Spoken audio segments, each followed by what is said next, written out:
Once, upon a midnight dreary, while I pondered weak and weary over many a quaint and curious volume of forgotten lore, while I nodded, nearly napping, suddenly there came a tapping, as of someone gently rapping at my chamber door. "'Tis some visitor," I muttered, tapping at my chamber door. Only this, and nothing more. Distinctly I remember it was in the bleak December, and each separate dying ember wrought its ghost upon the floor. Eagerly I wished the morrow. Vainly I had sought to borrow from my books surcease of sorrow for the lost Lenore, for the rare and radiant maiden whom the angels name Lenore, nameless here, forevermore.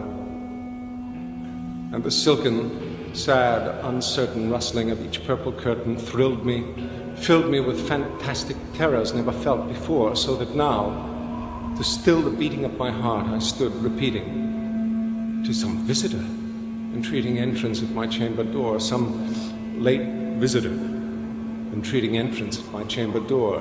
This it is, and nothing more." Presently, my soul grew stronger.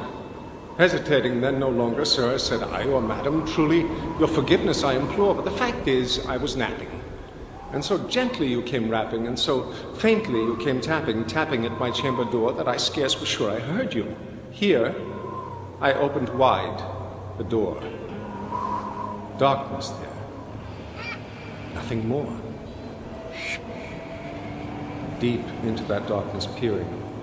Long I stood there wondering, fearing, doubting, dreaming dreams no mortal ever dared to dream before, but the silence was unbroken. The stillness gave no token, and the only word there spoken was the whispered word, "Lenore." This I whispered, and an echo murmured back the word, "Lenore." Merely this, nothing more.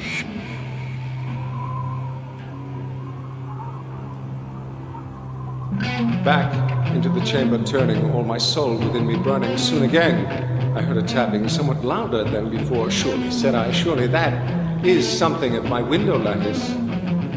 Let me see then what thereat is, and this mystery explore. Let my heart be still a moment, and this mystery explore. 'Tis the wind, and nothing more." Open here I flung the shutter, when, with many a flirt and flutter, in there stepped a stately raven of the saintly days of yore. Not the least obeisance made he, not a minute stopped or stayed he, but with mien of lord or lady, perched above my chamber door, perched upon a bust of Pallas, just above my chamber door, perched and sat, nothing more. Then, this ebony bird beguiling my sad fancy into smiling, by the grave and stirred decorum of the countenance it wore. "Though thy crest be shorn and shaven, thou," I said, "art sure no craven, ghastly, grim, and ancient raven, wandering from the nightly shore. Tell me what thy lordly name is on the night's Plutonian shore." Quoth the raven, "Nevermore." Much I marveled this ungainly fowl to hear discourse so plainly, though its answer little meaning, little relevancy bore, for we cannot help agreeing that no living human being ever yet was blessed with seeing bird above his chamber door, bird or beast, upon the sculptured bust, upon his chamber door, with such a name as Nevermore. But the raven, sitting lonely on the pallid bust, spoke only that one word, as if his soul in that one word he did outpour. Nothing farther than he uttered, not a feather than he fluttered, till I scarcely more than muttered, "Other friends have flown before. On the morrow he will leave me, as my hopes have flown before." Then the bird said, "Nevermore." Startled by the stillness broken by reply so aptly spoken, "Doubtless," said I, "what it utters is its only stock and store, caught from some unhappy master, whom unmerciful disaster followed fast and followed faster, till his songs one burden bore, till the dirges of his hope that melancholy burden bore of never, nevermore. But the raven, still beguiling all my fancy into smiling straight, I wheeled a cushioned seat in front of bird and bust and door. Then, upon the velvet sinking, I betook myself to linking fancy unto fancy, thinking what this ominous bird of yore, what this grim, ungainly, ghastly, gaunt, and ominous bird of yore meant in croaking nevermore. This I sat engaged in guessing, but no syllable expressing to the fowl whose fiery eyes now burned into my bosom's core.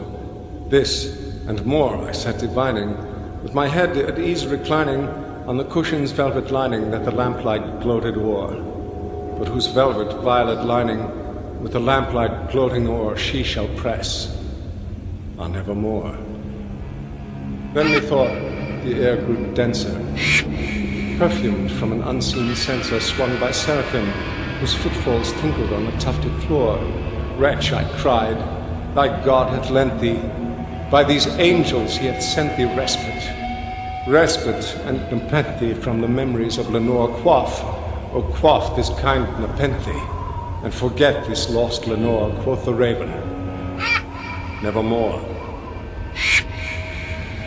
Prophet, said I, thing of evil, prophet, still a bird or devil, whether tempter sent or whether tempest tossed thee here ashore, desolate, yet all undaunted, on this desert land enchanted, on this home by horror haunted. Tell me, truly I implore, is there balm in Gilead? Tell me, I implore, quoth the raven, nevermore. Prophet, said I, thing of evil, prophet, still a bird or devil, by that heaven that bends above us, by that God we both adore, tell this soul with sorrow laden, if within the distant Aden it shall clasp a sainted maiden whom the angels name Lenore. Clasp a rare and radiant maiden whom the angels name Lenore, quoth the raven, nevermore. Be that word our sign of parting, bird or fiend, I shrieked, upstarting, get thee back into the tempest and the night's Plutonian shore. Leave no black plume as a token of that lie thy soul hath spoken. Leave my loneliness unbroken, quit the bust above my door, take thy beak from out my heart, and take thy form from off my door, quoth the raven, nevermore. And the raven, never flitting, still is sitting,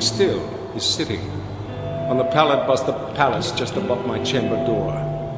And his eyes have all the seeming of a demon's that is dreaming, and the lamplight o'er him streaming throws his shadow on the floor, and my soul, from out that shadow that lies floating on the floor, shall be lifted